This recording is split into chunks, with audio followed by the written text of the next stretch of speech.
Armstrong எந்த விதத்திலும் குறை சொல்ல முடியாத நல்ல மனிதர் என அவரிடம் 15 ஆண்டுகளாக ஓட்டுநராக பணிபுரிந்த பஞ்சாட்சரம் தெரிவித்துள்ளார்.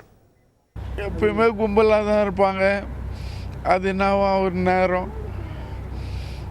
நான் இருந்தேன்னா கரெக்டாக ஃபாலோ பண்ணுவேன். எதுவாக இருந்தாலும் யார் புது ஆள் வந்தால் கூட பார்ப்பேன். ஆனால் யாரோ புது ஆள் வந்துருக்கிறாங்கன்னு சொல்லுவேன். அவர் உஷாராக இது பண்ணுவார். வண்டியில் உக்காந்தா கூட பின்னாடி பார்ப்பார்.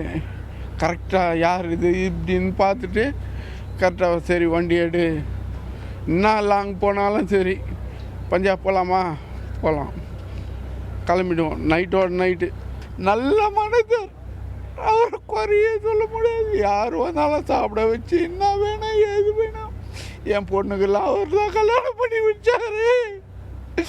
என் பொண்ணுக்கு அவர் தான் கல்யாணம் பண்ணி முன்ன வந்து நடத்தி வச்சாரு.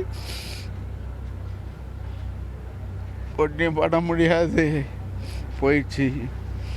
பெரும் கடவுளை இருந்துட்டேன் நான். பௌத்தத்தை தழுவி அமைதி வழியில் வாழ்ந்து கொண்டிருந்த ஆம்ஸ்ட்ராங்கை ரவுடி என்றும் கட்ட பஞ்சாயத்து செய்தவர் என்றும் அவதூறு பரப்பப்படுவதாக எழுத்தாளர் ஷாலின் மரிய லாரன்ஸ் தெரிவித்துள்ளார்.